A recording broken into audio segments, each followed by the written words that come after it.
Well, thank you. It's a real pleasure to be here today. I'd like to thank Keelan and also Deborah Pope, the director of the museum here, for getting me out here. I've come out from Victoria, and this is just a wonderful paradise. I get to actually stay here at the Doris Duke House itself, so it is a real treat.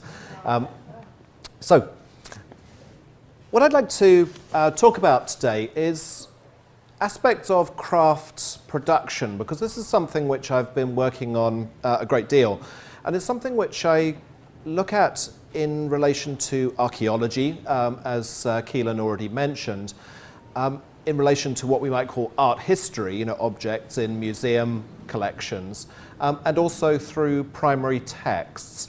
This is something which I've been doing, let's say, for quite a while, working on excavations in the Middle East and exploring the sort of textual history of craft production within the Islamic world, with a particular focus on the Middle East and particularly on the area of what's often known in Arabic as Bilad Sham. It means that the country of Syria or the country of Damascus. It's sometimes also called Greater Syria. And what it's referring to is the modern area of Syria, also of Lebanon, of Jordan, Israel, the Palestine Authority, and also parts of southeastern Turkey. So it's a much larger area. And so when I talk about Syria here, I'm actually referring to a larger area than just the geographical country that we think of today. Because what we're talking about here is the administrative area of Syria. Sometimes that's been a separate country, other times it's been part of a larger empire. But it does have certain things that hold it together. And Damascus has always been the most important city within that, usually the capital of that area. So what I've been interested in is trying to understand how crafts work. Who are the people who actually produced objects? How did they produce them? How were they interrelated? How were crafts interrelated? How did they also sort of sell their goods? What were they used for within urban and rural areas? So it was a great opportunity to come here to the Doris Duke collection, because increasingly I've found I've been looking at the more recent periods of Islamic history, so moving away from what I would call the medieval periods that perhaps we could say finishes in the 15th or 16th century, into what's often known in scholarship as the early modern phase, the period from the 16th to the 20th century. This is dominated historically, of course, by the Ottoman Empire, and I'll come back to this sort of political element later on. But this is why the Doris Duke collection is so important, because we have from this period a lot of textual evidence, some archaeological evidence, as I'm going to show you. But within the Doris Duke collection, we have a real strength in this period, particularly from the 18th through to the early 20th century. Many collectors tended to emphasize buying ancient objects when they went to the Middle East, and yet Doris Duke, as we'll see, collected both ancient and also contemporary artifacts. She didn't sort of see, as far as I can tell, a distinction between these things. She was interested in the totality of the material and visual culture of Syria, Iran, and the other places she traveled to. So it creates a real opportunity to try and combine the evidence I've been looking at in textual and archaeological sources with an actual collection of Syrian artifacts from this time. Now, before we do that, we need to contextualize this. This is not from the Doris Duke collection, but I'll try and show why I think this is relevant. Studying crafts is not easy. If we want to look at, the political history of Syria, we have masses of documents. If we want to look at the most powerful people, the battles, all of this sort of stuff, we have a lot of things to work with. But with craftspeople, we don't. Now, I'm going to read you a quote here. This is from a medieval Egyptian account. It says, "No, may God guard you with his sleepless eye, his fearsome might, that the population of Egypt is divided on the whole into 7 categories. The first category embraces those who hold the reins of power. The second is formed of the rich merchants and the wealthy who live a life of affluence. The third encompasses retailers who are merchants of average means, as are cloth merchants. This also includes small shopkeepers. The fourth category embraces peasants who cultivate and plough the land, and these are the inhabitants of villages and of the countryside. The fifth is the category made up of those who receive a stipend and includes jurists, in other words, people who study Islamic law, students of theology, and most of the sons of the military class and the like. The sixth category corresponds to the artisans and salaried persons who possess a skill. The seventh consists of the needy and the paupers, and these are the beggars who live off the charity of others. Now, this actually comes from a text from the 15th century by a very noted historian called al-Makrizi, and it comes from a book which is commonly known as the Treatise on Famines. It's a fascinating sociological work. And what he does, he creates a very complex, highly stratified society where we can see that there's an unequal distribution of wealth and power, such that you have these divisions within it.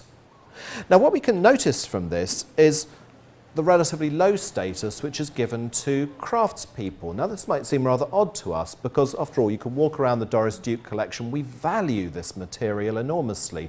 Now, we want names attached to craft objects as well. We want to know who made it.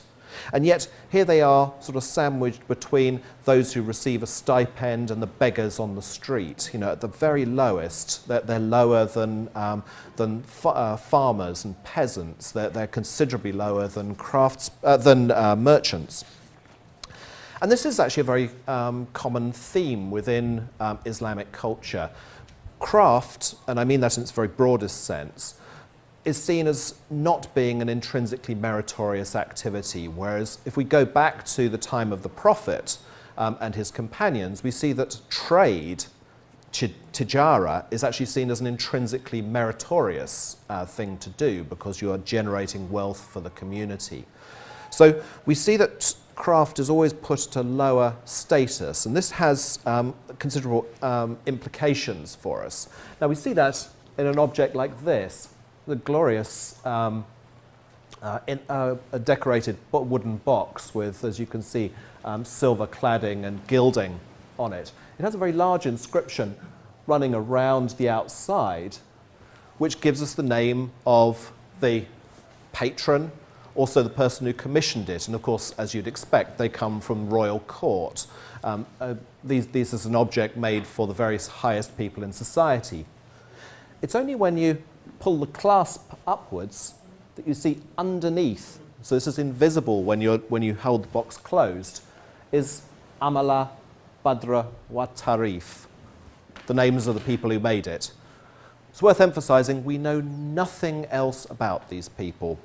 We can assume that they were probably slaves working within the court workshop, but other than that, we have no other information. It's rare enough even to have names like this.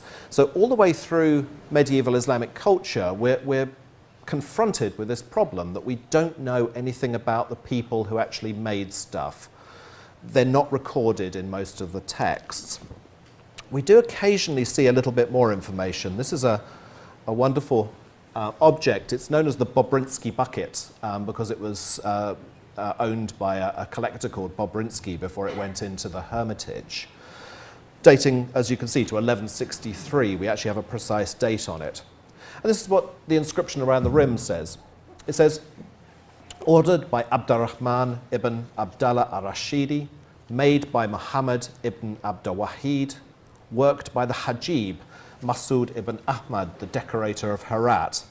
For its owner, the brilliant Khwaja, Rukn ad-Din, pride of the merchants, the most trustworthy of the faithful, grace of the pilgrimage of the two shrines, Rashid ad-Din Azizi, Abul al-Hussein az-Zajani, may his glory last.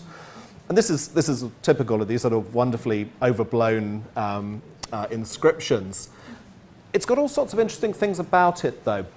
I've told you about the fact that we see royal patrons so often. This person isn't royal. This is one of the first times we actually see a merchant being named specifically. He's pride of the merchants, as you can see here. But from the point of view of craft activities, it has all sorts of other interesting information. We have two names made by Muhammad ibn Abdul Wahid, worked by Hajib Masood ibn Ahmad, the decorator of Herat. This would suggest here that we have somebody probably casting the vessel and another person putting the inlay, this beautiful silver decoration on it. Now, this is far from certain. In fact, other studies have suggested that we need to perhaps reconceptualize this, that the person ordering it here is perhaps not somebody making it as a gift for this person. It may be the owner of the workshop. Who are these people? Who is responsible for actually designing the vessel? These are all still very open questions. And as fascinating as an object like this is, again, it's worth emphasizing, we have no idea who any of these people are. They do not appear in any other text. So we can't take this further. We can't say who, the decorator of Herat was. We know where he came from. He was obviously relatively well known, but he doesn't appear in text. So if we go on to this world of texts, we can start to reconstruct something about craftspeople. There are some extremely rare examples of craftsmen's manuals written before the 16th century or so. There are really a handful, of which the most famous is a man called Abul al-Qasim, a Persian metal worker and ceramicist.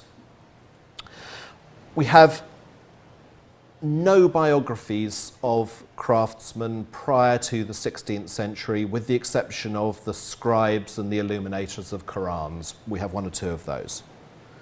We have one or two contracts and legal documents that are drawn up, for the making of particular objects or commissions. So we have to look elsewhere. We do find there's a whole genre of what's called hisba, which is market law. These were legal scholars who concerned themselves with the proper activities in the marketplace and also within the town. They were sort of upholders of moral virtue. So we have some aspects of the buying and selling and the making of objects from these sources. We have topographical histories of towns where it'll tell you about sort of where particular craft specialisms were within the marketplace. And then we have occasional sort of things from later biographical dictionaries and geographical encyclopedias. So it's a fairly scant amount of evidence. Now, one of the ways of trying to get to grips with craft activities is to go to the present day and to look at what's done now, and then to infer back from that that these represent, crafts that, as they were in earlier periods. I'm showing you here, this is from the Syrian Department of Antiquities brick site in a place called Herakla. It's near to Raqqa on the Euphrates River. And here they make all the bricks which are used for reconstruction of ancient monuments. So they make bricks of different sizes according to the brick types of different periods. And as you can see, they go out of their way to make things in a traditional fashion. This is Euphrates mud, which is brought in and then levigated. It's a process of purifying it. And then we can see a wooden matrix being used to make the bricks themselves. And then up at the top, they're dried in a traditional fashion, and then they're fired in an updraft kiln. And we can see excavations have found examples of 8th and 9th century updraft kilns at Raqqa itself, which are broadly similar to this. The only sort of non-traditional aspect of this probably is the fuel, which is a mixture of diesel and animal dung, which you certainly don't want to be downwind of when they're firing. So everything here looks traditional, and I think it does accord to earlier practices, but we have to be careful because, of course, there isn't any genuine continuity of production here. This was set up in the 1970s, and they try and make it as close as they can to traditional brick-making practices. We can also go into urban environments, and we can see, again, traditional craft practices. This is the boat builders who operate at an island called Awad off the coast of Syria near to Tartus, where they still make traditional wooden boats. And here we see from Damascus itself the making of inlaid furniture. Now, the tools, generally the way these people are working is fairly traditional, but we should bear in mind that it would be highly unusual for a craftsman, certainly of the 19th century and earlier, to be working at a bench. They would generally be working on the floor. Also, of course, they're making furniture. Houses didn't have furniture in, or at least the sort of things that you're sitting on now. You know, they didn't have them in a pre-19th century or earlier house. We tend to sit on cushions on the floor. So you can see that this is an adaptation of sort of more traditional practices. So it's in this context that I became interested in this text. It's called the Kamus Senaat Shamia, the Dictionary of Damascene Crafts, or Dictionary of the Crafts of Damascus. Published in 1960 in an Arabic edition. There is no translation, as far as I know, of the text. And it was written between about 1890 or 1891 and completed somewhere between about 1905 and 1908. So written over quite an extended period. It's quite a large text, 2 volumes, and it contains over 400 separate entries on the crafts of Damascus, listed in alphabetical order according to the Arabic alphabet. So this is what I want to talk about. I want to talk about this text and also how it relates to what we know of the crafts themselves, including sort of material we have here in the Doris Duke collection. So, it's interesting. So, if we could start by looking at the actual location. First of all, of course, Damascus itself down in the south, here we go, in the south of Syria, here. And what we're looking at here is the sort of central part of the town of, or city of Damascus itself. Now, the most famous part of that is the walled town. So this is the core of the city of Damascus. We have the Damascus Citadel here, the Umayyad Mosque, and then the various streets running through it, including the famous Straight Street here, which is one of the last remnants of the classical city, because the classical cities tended to be based around straight colonnaded streets.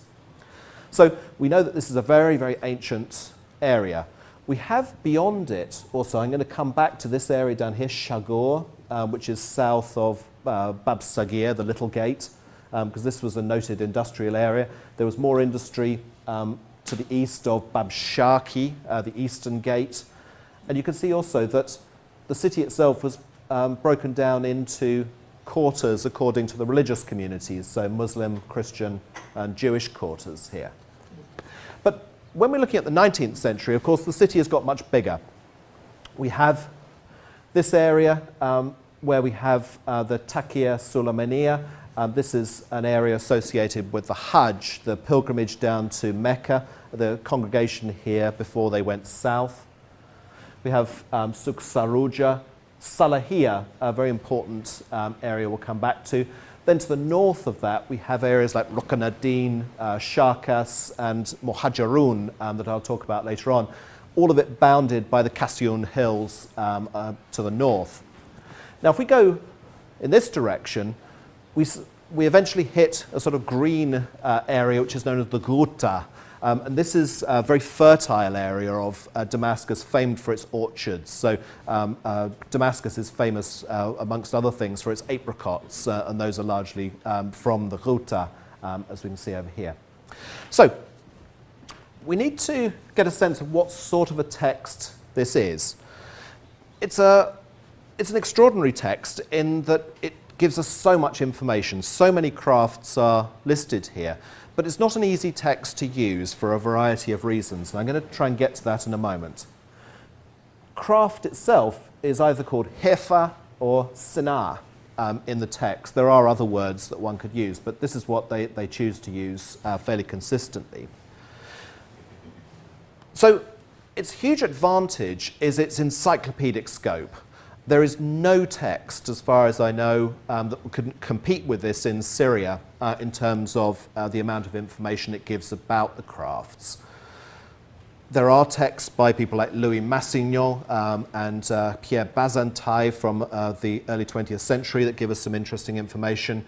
But of Arabic texts, we have two from the late 19th century, which are interesting but much smaller in scale.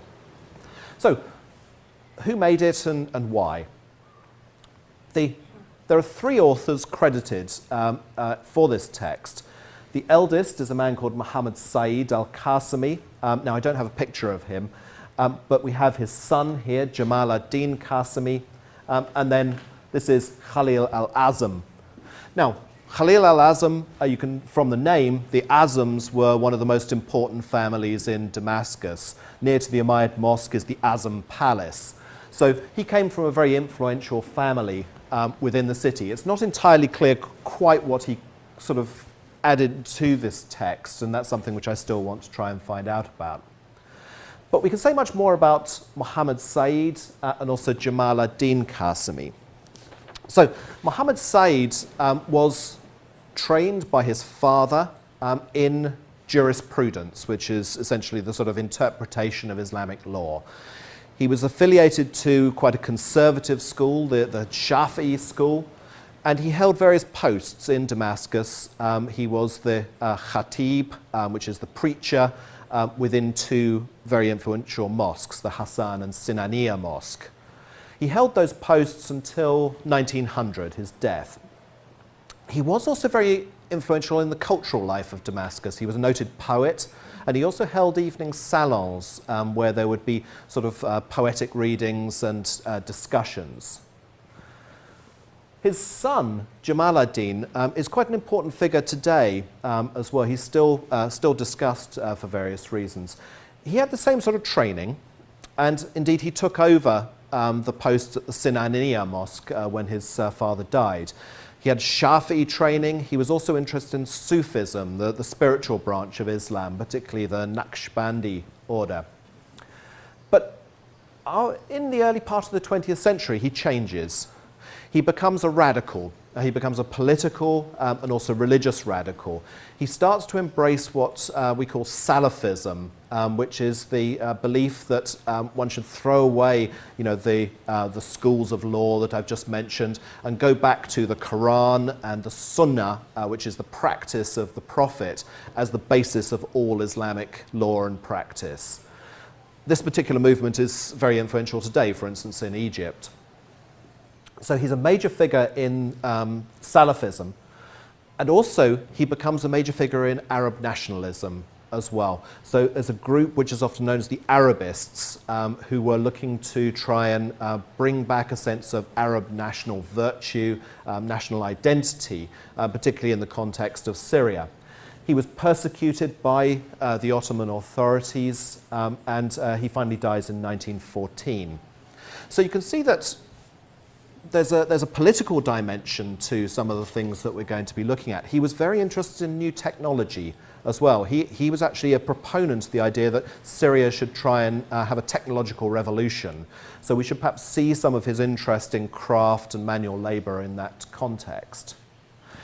Now, we can also tell a bit about the way the book was made. We know that Jamal ad-Din persuaded his father that he needed to get out there and record all of these crafts. According to his grandson, Muhammad Said then got onto his donkey every day and then rode to a different part of Damascus and then wrote notes about the crafts that he saw. He continued to do this until 1900, and then the job was taken on by Jamal ad-Din and Khalil al-Azam. And they continued this process of recording, certainly to about 1905, perhaps to later. So this means that we don't always know who wrote the entries, and also we don't necessarily know when they're written. So this is obviously a challenge in trying to interpret them. Another challenge is their idea of craft. Now, If we think about craft today, we tend to think about, pottery and metalwork and woodwork, and of course these are all located within the book.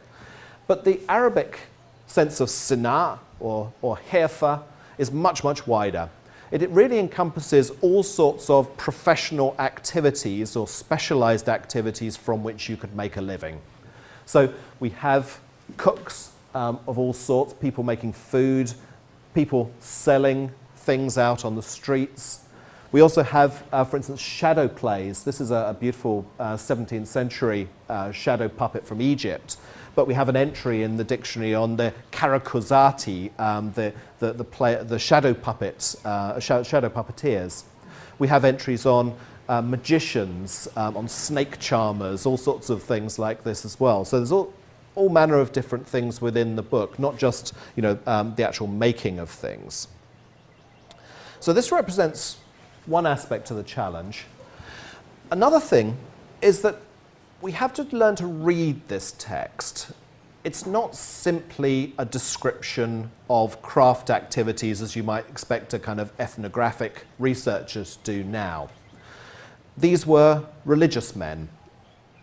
That was their training. They were not craftsmen. So they don't necessarily write with a huge amount of technological know-how about how the craft is done.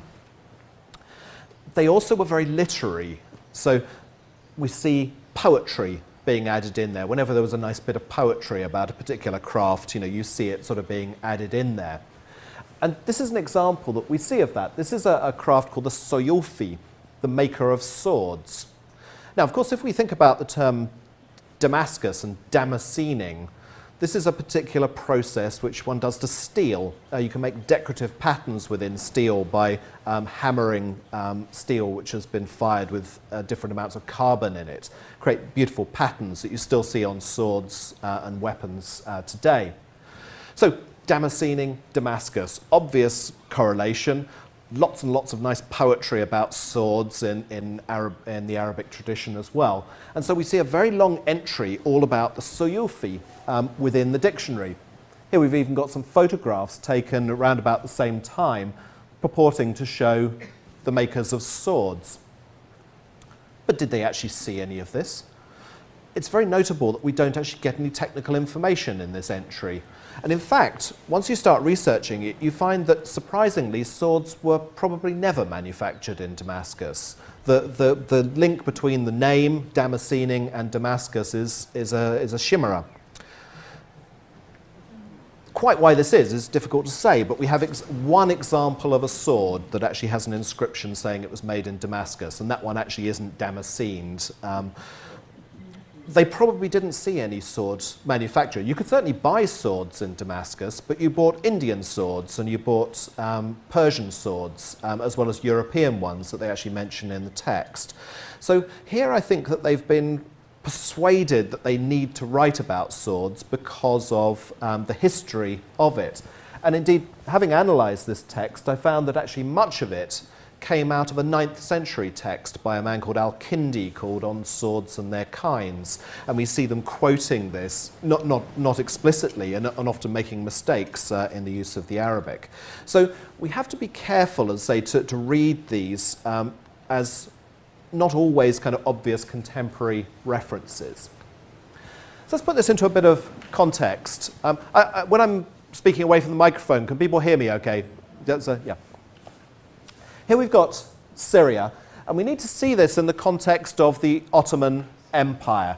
As you can see, huge empire, but by the 19th century, it's an empire in considerable trouble, economically and politically. Now, I'm not going to go into that in any detail, but we see that this area is becoming, somewhat sort of economically independent. Also, a major phenomenon of the 19th century is the influx of European craft or industrially manufactured objects, which are often much cheaper and of a more consistent quality than the things being made in the marketplace. So in the 1890s into the first years of the 20th century, the things which the Qasimis and Khalil al-Azam are recording are sometimes disappearing. Sometimes they even say this craft has already gone. And so we see how crafts are adapting or disappearing in this challenging environment that we see here. So I'm going to show you some examples of those, but I just want to start by also talking about the diversity of this period. What you're looking at here are some of the ceramics from excavations that have recently been done by a Syrian and French excavation team in the citadel of Damascus. And it's bringing out fascinating material. They've even found medieval armour within these within the sort of storerooms of this site. From the Ottoman period, we have all sorts of archaeology. I'm showing you some examples here of coffee cups. These are the sort of typical kind of Middle Eastern coffee cups. But in fact, all of the ones I'm showing you here are imported. None of them are made in Syria. We've got a Chinese example here. This one from Kütahya in Turkey. Notice the little crossed swords design here. It's a blatant rip-off here of the design that you see on the bottom of Meissen pottery of the 18th century. And indeed, this is a Meissen piece that we can see here, and this one Persian, and we've got a piece of French polychrome pottery here. So you can see that in this period, lots and lots of trade going on, an immensely kind of complex economic environment. Also, of course, new habits as well, coffee drinking. Coffee drinking is something we don't see before the 16th century in Damascus. And of course, the other very notable one is tobacco smoking as well, something coming from the New World and becoming enormously popular from about 1600 onwards. So we have examples of tobacco pipes. And here we see how, if we look at archaeology elsewhere, in this area of Balad al-Sham, we can see the influx of these different types. We've got European porcelain making quite a presence in the 19th and early 20th century, Chinese and Japanese imports, and other ones coming from Turkey, such as Kütahya and Çanakkale ware that you can see over there. So this is an emerging picture we're getting from archaeology. But let's get back to the dictionary. The first things I want to show you are relating to the Hajj, the annual pilgrimage which went to Mecca and Medina in the month of Dhul al-Hijjah every year. This is an extraordinary phenomenon because Muslims from all over the world congregate in Mecca and then also make the visit to the tomb of the Prophet in Medina, we can see here. And historically, the most important route of the Hajj was the one going from Damascus down to Mecca and Medina. People would congregate from the north and the east of the Islamic world in Damascus and then follow a caravan that took you down this particular route. Now, the numbers are difficult to be sure about, but certainly by the 1920s, you were looking at 50,000 people in the caravan in an individual year. So we can certainly assume in the 19th century that's in the tens of thousands. And of course, and what we're seeing here is a wonderful photograph of the mahmal, the ceremonial sort of canopy, which was taken by the lead camel of the caravan. So you can see that this was a huge economic event, as well as being a religious one for the people and the artisans and the merchants of Damascus. And this is registered within the dictionary, because we can see how people would come to Damascus, they would buy things there, they would hire things needed for this very arduous journey through, particularly through the deserts of Western Arabia. And then also they would buy things at various markets on the way down. And if we look at the dictionary, we find all sorts of trades and crafts which are directly associated with the Hajj. I'll just read out a few of them. We've got the assessor of the caravan, the Mokawim, the tent raiser, the Muhatta, tent makers, Khayyam, camel drivers, Shayal, another type of camel driver, the Jamal, porters, Akam, and then the makers of camel litters or palanquins, Muhayyiri, and then water carriers, Sakar. So you can see all sorts of people were involved, and this is just a fraction of probably the actual number. These are just the ones that are specifically mentioned in relation to the Hajj. So perhaps the most important of these was a man called the Mukawim, because essentially he brought all of these craftspeople together, and then he was the person who redirected the pilgrims to the different craftsmen and set the prices for all of the different things that you would need. Now here's just one example of that. This is the work of the Muhayiri, and he was responsible for the making of these. It's a type of palanquin. It's known in the text as a mohera, probably because it originates from the Iraqi city of Hira. And there were several other sorts, including the shibriya, which was a kind of cheaper variant. I love these as well. These are examples of sort of coaches that you would have for weddings as well. But these sorts of objects, we have descriptions in the dictionary telling us all about it. It tells us about how they're constructed, the wooden frame of it, and then they would have to go to the tent maker or other merchants in order to get the fabrics that would go around it. So you could actually sit in here and you'd be protected from the sun as you went down on your journey to Mecca, which is a 37-day journey there and then another 37 days back. But they were very well designed because they were also designed to be taken apart every evening, and the fabrics, there'd be 9 separate pieces of fabric here, would provide your bedding each evening, and so the akam would be responsible for taking this to pieces and then making your bedding for the evening. The akam would also do your cooking for you, although you could also hire separate cooks.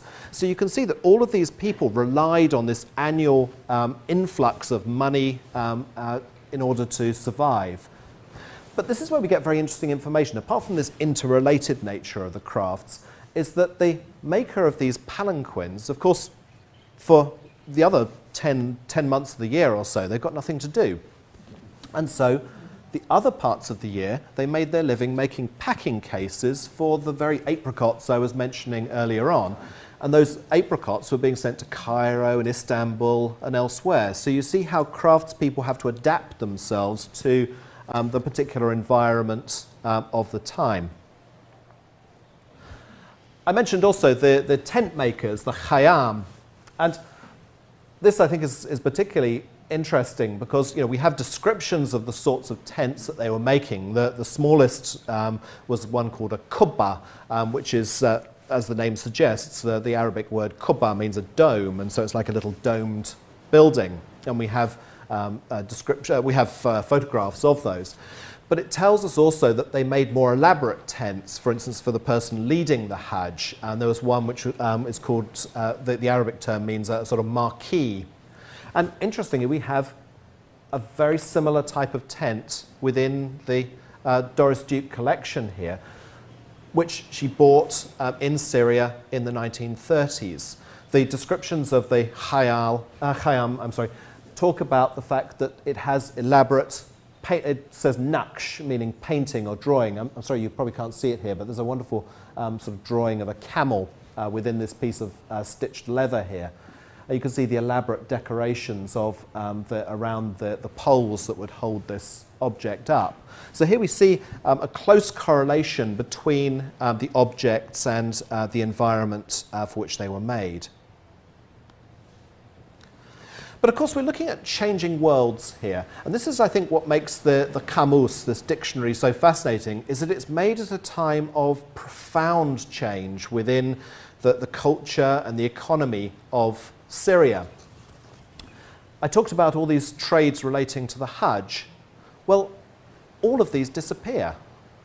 They all disappear in 1908 because of the completion of the Hijaz Railway that joined Damascus to Medina.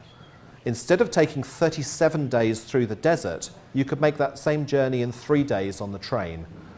And so the Mukawim, we get a reference to this in the Kamus. As the text said, he disappears from the pages of history. And all of the other crafts that go along around it also either disappear or they have to adapt. And so this is a process that we see in all aspects of the dictionary. We see this process of adaptation. Some disappear altogether. You know, the needle maker simply can't compete with industrially made needles from Europe, and so the craft disappears. Others start to make something different, you know, so they adapt themselves to this challenging environment. Another thing we find is that new crafts come into being. This fabulous stereoscopic photograph shows an antiques shop in Damascus. I particularly like it. This man must have had to have stood there for ages, because if you look very closely, you can see his eyes are closed in this one and they're open in the other one. But this particular person, he's known as an antakji in the dictionary. And this is an interesting term, because the first part is obviously the European root of antiques, and the G is not an Arabic term at all. It's actually a Turkish loan term from chu, meaning somebody who sells things. So it tells you instantly this is not a traditional craft. This is something new in the environment of the late 19th century. And we have a long description of the activities of the antakji. And of course this is very relevant to us, because these are the sort of people that Doris Duke herself would be dealing with. We know the names of the dealers that she was dealing with in the 1930s, Asfar and Sarkis, but we have the names of others from the early 20th century, Kujakci, Kalikian, Markopoulou. So we have Armenians and Greeks in those cases, but probably in this case we actually have an Arab dealer. The authors of the Kamus are very concerned with the impact these people were having. They note that this trade had come into being because of European tourism. And when they say European, I think they're meaning North American and European. But they're talking about people who are coming to Syria and buying antiquities. They're buying all of the great things from the country, and they talk about the impact this is having. They also make a very interesting note of the fact that not everything these tourists are buying is old. Some of it, as they say, is imitation. The term they use is taqlid. And they're referring to the making of imitations of ancient objects. So we can actually tell something about what this is all about, in that clearly the antakji is commissioning objects from others who are going out to other towns and commissioning, you know, the reproductions or you know, sort of old style artifacts. So, what exactly was the antakji doing? We do have some clues about the sorts of things they were dealing in, because in the entry, which is devoted to a man called the Nakash, which essentially means engraver, the word can mean drawing or painting, but in this respect it's referring specifically to engraving and inlaying onto metal. We have a relationship to the antakji. Now the description itself is interesting. It tells us some technical details. For instance, it tells us that always the vessel, if it's a large vessel, will be filled with pitch or tar, or in this, as you can see in this case, it's set into a bowl with pitch in it. This means that when you're actually hammering the vessel, you're not actually going to go through it. It saves it from being damaged. And this is a craftsman in Bukhara, still actually using these sort of traditional techniques to chase a copper alloy vessel here.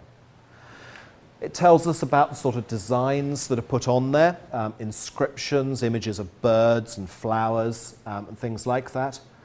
Also gives us very interesting information that it says that the only people who had mastered this craft were the Jews of Damascus. So we see that it's a confessionally based craft, and we see that in other ones where it'll talk about, you know, sort of Muslims or Christians being particularly associated with a given craft. And then it says that they made specifically objects for the antakji. So we can see that they're actually making things to order, presumably to be sold to Europeans. And probably what's being referred to here are these sorts of vessels. They're often known today as Mamluk revival ware. because they're very similar to objects made during the Mamluk Sultanate, so between 1250 and 1517. They have very characteristic emblems like this cup you can see in the middle, and these very lavish Arabic inscriptions written in a sort of cursive script known as thuluth. So this sort of vessel was being made in quite large numbers. We know that they were being made in Egypt, they were being made in Syria, also in Jerusalem, and some in North Africa as well. And the collection here is very strong in this Mamluk revival ware. These are really splendid pieces. This is one of a pair of it's a copy of a Quran stand known as a kursi. It's one of a pair dating to about 1900, probably produced in Cairo.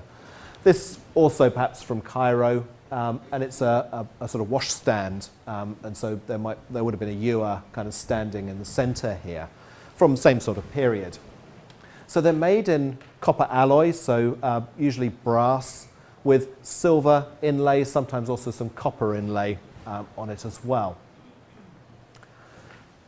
But they are very curious objects. They look rather Mamluk in character, but the closer you look at them, the more strange they become. This particular example, big inscription around it, it doesn't say anything at all.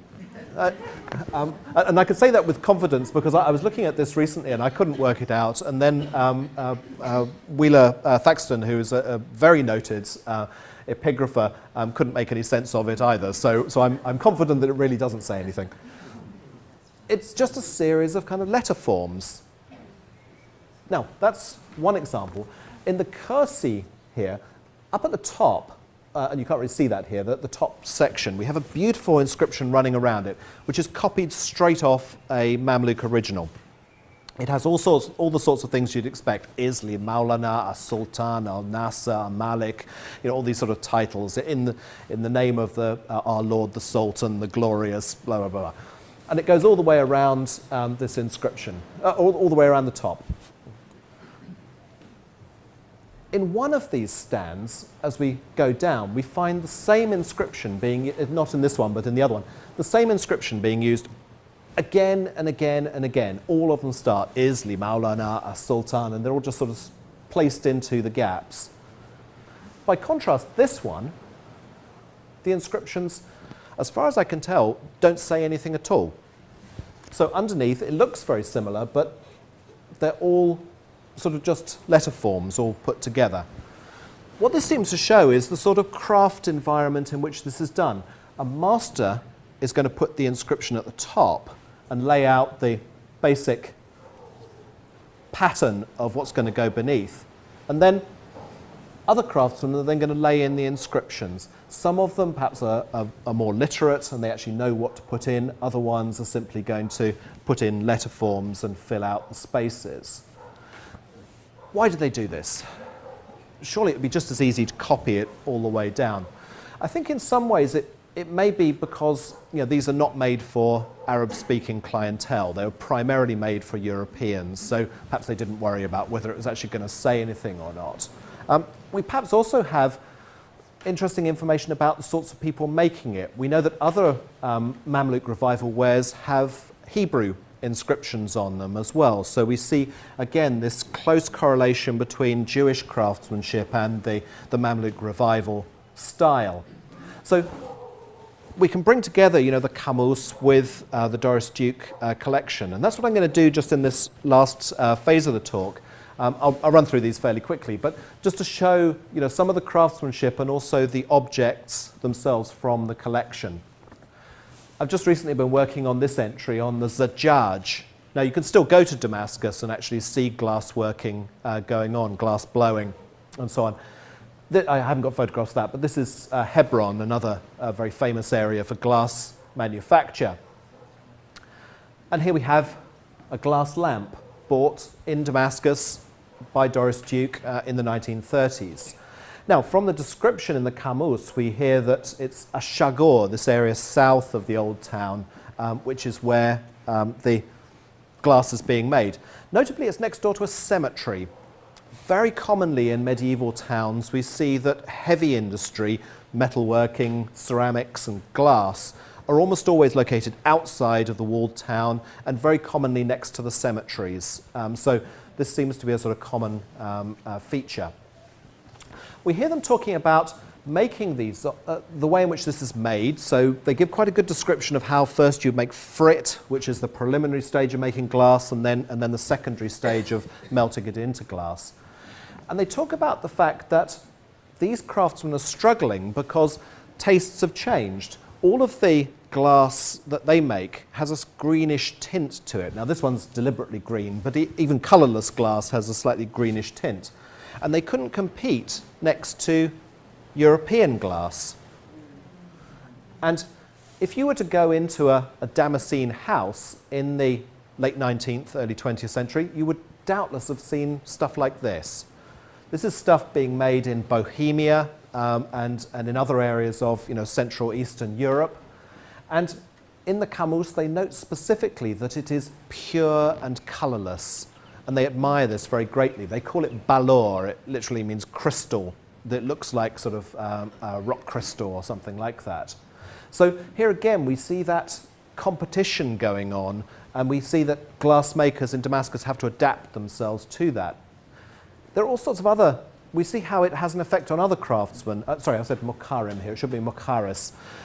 There was a whole craft of mending objects. So if you had a broken piece of ceramic or glass, you could take it to the mokaris, who would then mend it, rivet it together again. But we have a specific reference in the Camus that in the 1890s this craft is no longer marketable because this stuff is too cheap. You can buy it so readily that there's no point in mending it. You can just buy a new one. So we see how, again, changing economic environment leads to a craft sort of declining and perhaps disappearing altogether. Other crafts remain very vibrant. These beautiful photographs of the Karak, the wood turner. You can see that using a bow thread here, a boy would provide the turning of the object. The Karak would hold it in place with his foot and then use cutting tools in order to be able to make objects here. Working largely with willow and walnut, the two best woods available in Damascus. Made all sorts of objects. They made chess pieces, they made balusters, furniture, sections from nargila pipes. If you go into the Damascus room, you can see an example of the wooden central section of a nargila, a hubbly-bubbly pipe. And of course, one of the most famous things is mother-of-pearl inlay.